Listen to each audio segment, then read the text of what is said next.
Hey everyone, welcome back to another video for the Now Pursue. I thought what perfect timing because Ava and Angela are going on their date of the month, which we're starting this year again. Super exciting to go on dates with our kids. And the other three little ones are watching a movie. So I was like, I'm going to take some time and be here with you to share some tips and tricks to decluttering, purging, and organizing, or I should say reorganizing your space. So come journey with me in this, and I hope you enjoy.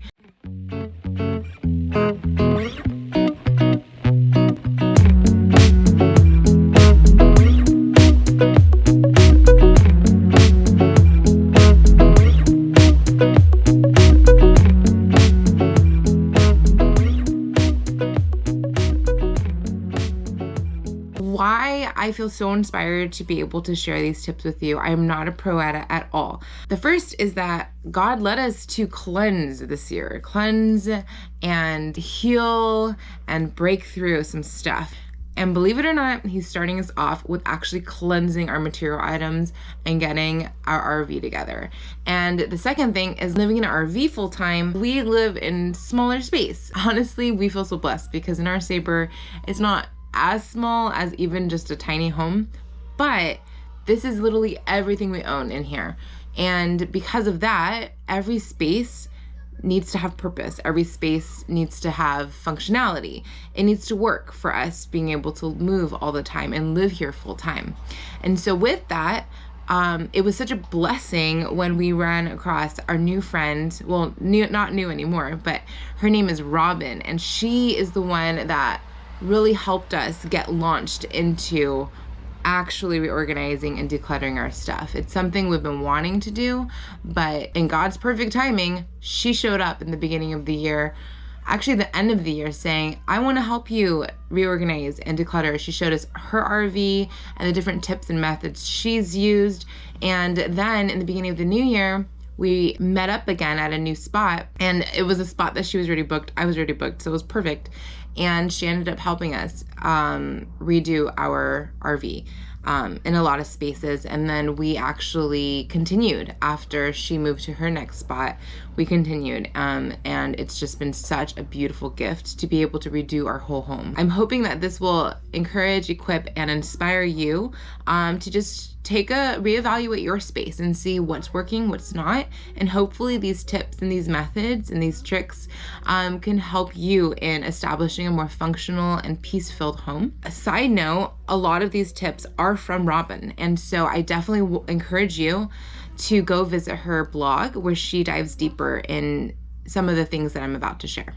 Okay, so let's do this. Okay, so the ones that I'm going to be sharing with you today is the tips that we caught from her, the ones that we used, and the ones that we still use and love.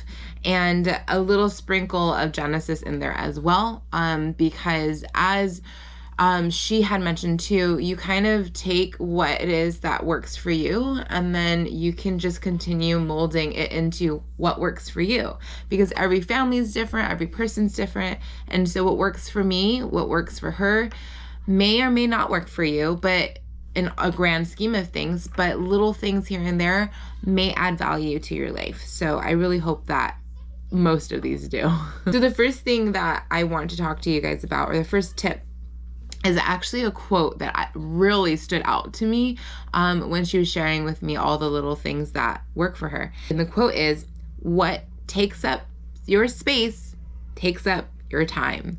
And as I kept thinking about this, I'm like, it's so true. Living in such a small space, we have so much stuff, or we had so much stuff that we were actually finding ourselves constantly cleaning, like constantly. And in a small space, you are going to constantly clean, but the amount of time it took for us to put things away and gather things up, and we actually would spend whole days having to do that because we had so much stuff. Now, if you don't know, we were maximalists. We had a lot of things. We grew up with people who absolutely love to collect things, and so we love to collect things.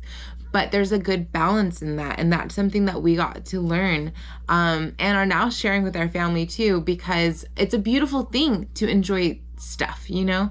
But sometimes you enjoy so much stuff that you're not honoring the majority of it, and a lot of it's just sitting there. And so when we were actually going and purging through everything, we noticed that we actually have more than we need, more than we actually use. And so with that, we noticed as we continued to purge items and get rid of things, we actually began to have more time, which was really cool. And for us as our family, it meant more time that we can create with being just with God, just sitting and enjoying the things He's put on our heart to enjoy, reading our word, hand lettering. I'm starting to hand letter again. So a lot of things started to come up just because we purged and decluttered. And to end this tip, what takes up space takes up time. I want you to know that it's a great mental start to know that and to prepare your heart in it, because I don't know about you, but for me, it was an emotional journey, and it still is as we're continuing to go through things. It's an emotional journey because I've learned I'm emotionally attached to a lot of my things that I don't even use, but I've been sitting there because I can't let it go, or I don't want to let it go. And so I'm going to talk to you guys a little bit later in the video about a tip that you can use that was so awesome that Robin told me about that will help in that. Our space, we actually value our space now. And with that, I'm going to move on to the next one. Okay, so the second tip is to start small. Robin talks about on her blog starting small in the bathroom. For us, what was a priority for us? So for me, I'm kind of I'm not very good at starting small. I start big and then I'm like, whoa, what did I do? Now I'm I have a lot of things happening. And so I wanted to add, prepare for the snowball effect. Because what happens is you say, okay, I'm going to start with this cabinet. But as you clear out that cabinet and then you have it organized, now you have all this stuff. Okay, where am I going to put that? And so it's like a snowball effect into working in other areas. And then when you learn, okay, I have this stuff, some of it I want, some of it I don't want. Now you're finding a new home for this stuff. And so now you're going to a new cabinet. And that's kind of what happened here in the kitchen. We actually started here, and it was actually a big mission, but we took maybe 3 days, here and there, maybe just lunch breaks and bathroom breaks, to be able to go through this space. So if you have the time, or your schedule, I don't know your schedule, you do. If you don't have that much time all at once, definitely start with one cabinet and just focus and hone in on that. And then maybe all the stuff that ends up not being in there, put it in a bin to then go through later. And at least you have a really awesome new organized cabinet and you could start there. But we had the opportunity to do 3 days. So we did 3 days, and we did all of our kitchen cabinets, we did our homeschooling cabinet, pantry area, our area in the entryway, and our food pantry, and the stuff underneath the sink and the oven and stuff. And so all of that we got to accomplish in 3 days. So for me, it was a snowball effect and you can watch our video on that. That was our very first decluttering video of just going through all that space, but it was little by little by little. And one cabinet after the next, because things just started moving and shifting and yeah, so it happens. Just definitely be aware of that. So the third tip, or method, I would say, is know the purpose, which is what I got from Robin. But Robin, how she says it is beautiful. She says everything needs a home. Know the purpose, and everything needs a home. Because when I was going through the bedroom, actually, which I'm going to do another video in a couple weeks about how, our experiences with the rest of the RV, but in our bedroom, I literally had all this stuff on the side of our bed, all this stuff. And all of it was kind of just cluttered, just miscellaneous items. And so once I eventually got through all that stuff, I found a home for each thing, which has been incredible. I have nothing to clutter that side anymore because I found a home for all of the stuff, and I got rid of some stuff that I really didn't need. I was just putting it there because I was emotionally attached to it. One of the really cool things that Robin taught us that really made sense, because, okay, at first our coffee was, our coffee pot was up there in the cabinet, and then our coffee to make the coffee was inside our food pantry. And then the filters for the coffee were in those drawers by the sink, which didn't make sense. They were all in different neighborhoods. I don't know if that's what she says, but I like that concept.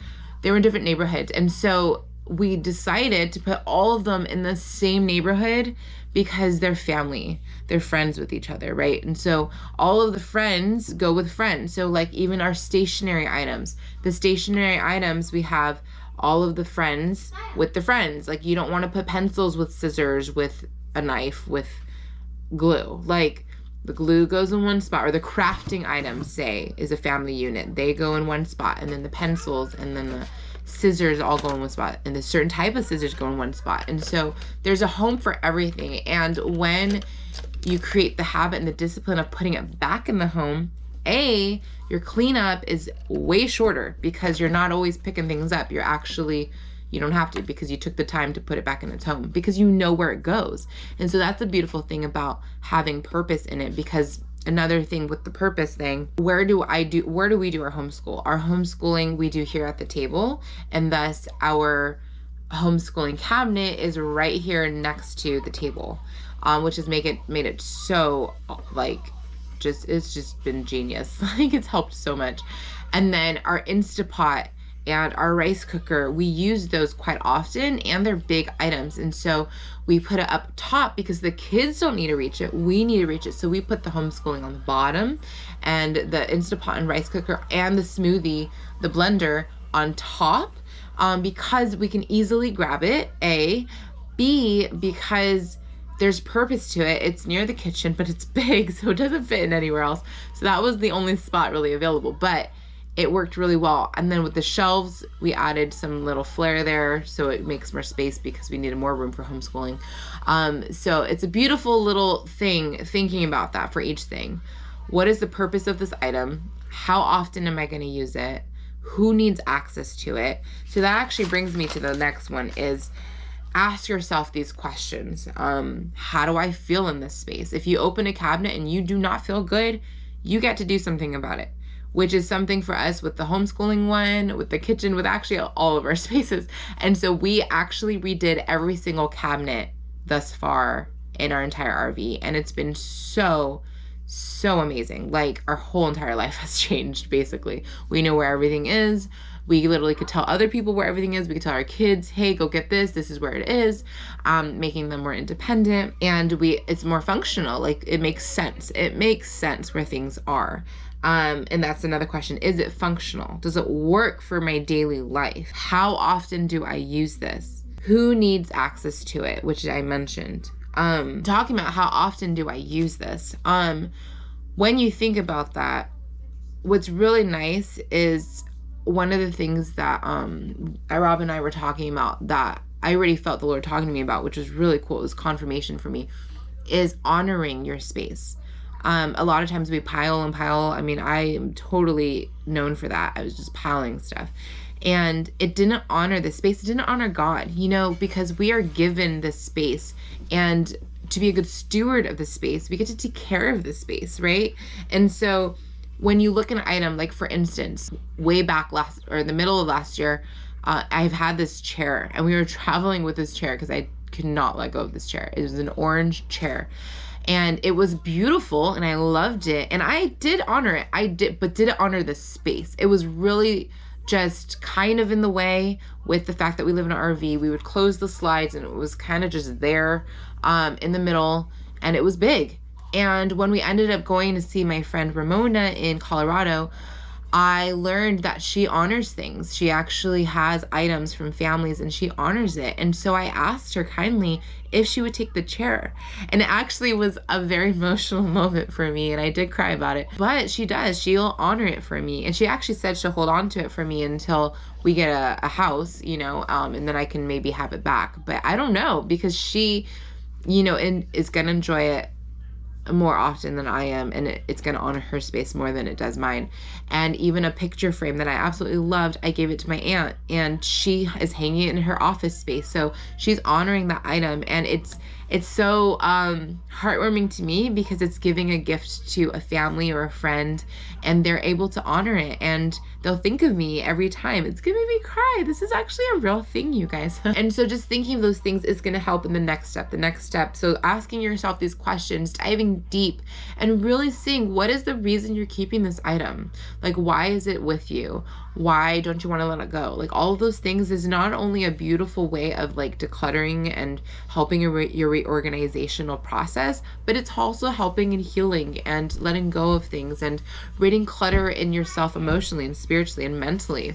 So it's definitely a several layer thing that helps. So letting go of things. Okay, so I already mentioned to you, you can let it go as in giving it to someone who honors it. You can look at an item and say, do I honor this? Probably not. I'm just kidding. If you don't, then you give it to someone who might honor it. If you can't think of anybody, you can always donate it to like a charity or a thrift store that will honor people, you know, who are like looking after people, and that's an option.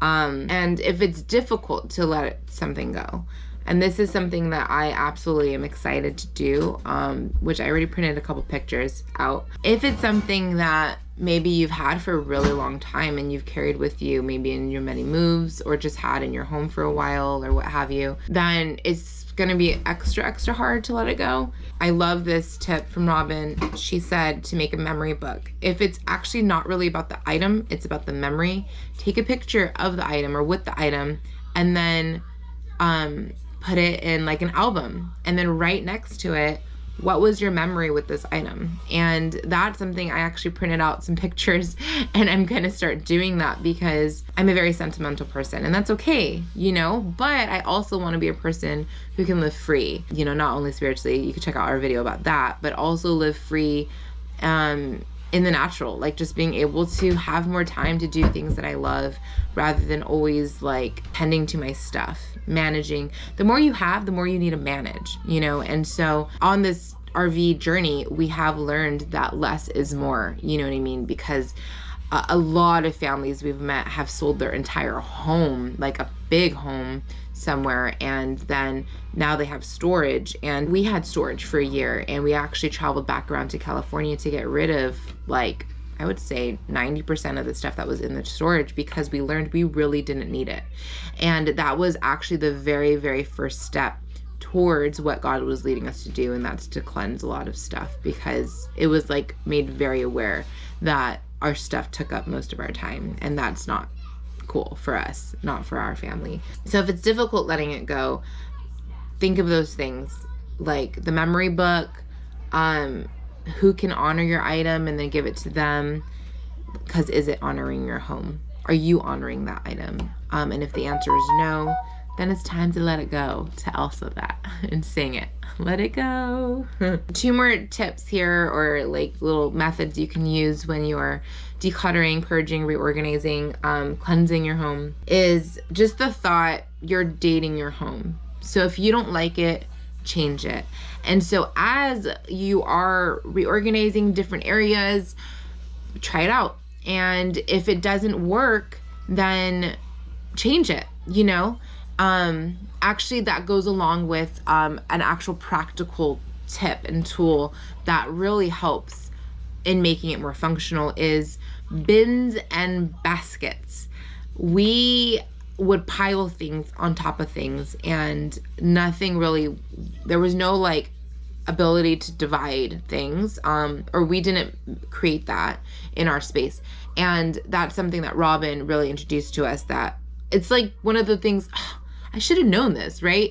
But sometimes you don't think of those things, and that's what community and friends and family and loved ones are all about. You know, coming together and you getting ideas and just bouncing off of one another. So do not be afraid to reach out and like let people know in your circle, hey, this is what's happening, or even letting the Lord know, like he will send people. So yeah, so like bins and baskets, and one of her MOs is like rectangles and squares only, which I didn't fully understand at first, but now I get it, because all of our bins and baskets are now rectangular or square, and they fit perfectly. Like they it's like Tetris, actually. She mentions that on her blog too, Robin does. Like it's a little game of like what fits where, and it's been so perfect. And I actually have this little lunch tray and it's a circle, and it's kind of like in the way now. And I even have a circular bowl, and it's kind of like, man, like whenever it's there, it's like it doesn't make sense, but I love the bowls. So and we do use them. And so I'm like, okay, I'll let that go. But as in I'll keep it and I'll just use it because I am using it and I love it. But in the space, like it actually would make more sense if I bought something that was square or rectangular, you know, because it does fit. It fits perfectly with all the rectangular things that we have. And like I'm showing you right now, it just works. And so having bins and baskets also helps in organizing just the many things that we accumulate. And you put them in their purposeful homes with their friends, and then you know where everything is, and it works. It makes life, like your entire home, way more functional. It brings a lot of peace to mind, like that, hey, like I know where everything is, I know what's in my home, and it helps. And like I said, yeah, so you're dating your home, so you can just continuously change it as much as you want, and to not be hard on yourself about that. You're like, it doesn't work. Okay, let me change it. What can I do to make it work? And just continuously asking yourself those questions, and just, it's a very awesome, beautiful process. So that brings me to the last one, which Robin's going to be posting a blog, I believe this week, about it. So keep checking back at her site, is celebrating the wins. Definitely celebrate the wins. That's something that I'm growing in, is celebrating the wins, small and big. Like you find an awesome bin at Walmart, which we did. You do a celebration dance, girl, like, or boy. Yeah, like it's just amazing when you celebrate, because you're like, I'm doing it. Like I am taking a step towards wherever God's leading me, or wherever you're feeling led to go. Whatever you're feeling led to do in your life, like you're taking that step, and that is what's beautiful, and you get to celebrate that, small and big. We celebrated the entire kitchen area. We celebrated just one cabinet, and it could be a simple treat yourself to a little candy bar, I don't know, or just do a really awesome dance, or give your husband an awesome hug, I don't know, whatever it is, just enjoy it, and just soak it in and say, I did that, you know, because it takes a lot, you know, to make that extra effort to change things in our life that aren't working. And it takes a lot of courage and patience and a lot of beautiful things that we've already been equipped internally with that. So we just get to bring it out. Anyways, okay, so I think that is my whole list I have written down here. If anything comes to mind, I'll make another video, but I am going to do other decluttering videos and just show you more of our RV. If this has helped in any way, please comment below. Your girl needs that encouragement, loves it. And I love that you're here with me, and I really hope that this inspires you at all to just reevaluate your space and use the tips as, you know, as freely as you like, and change it to the way that works for you. It definitely has made our life a lot more sweeter. Having a clean space that is functional, and you know, it's not perfect, which is not what we're after, and it's never going to be, and that is okay. And that's where the celebrating the wins, enjoying the process comes in. And yeah, okay, so I hope you enjoyed this video, and definitely like it if you want to like it. Comment below any questions you might have that I can hopefully answer, and subscribe if you haven't. Our whole channel is about faith, family, fun, RV adventures, you know, our family vlogs, and the little life lessons in between, which is like this. So I hope that we'll see you at our next video. Have a beautifully blessed day. All right, bye.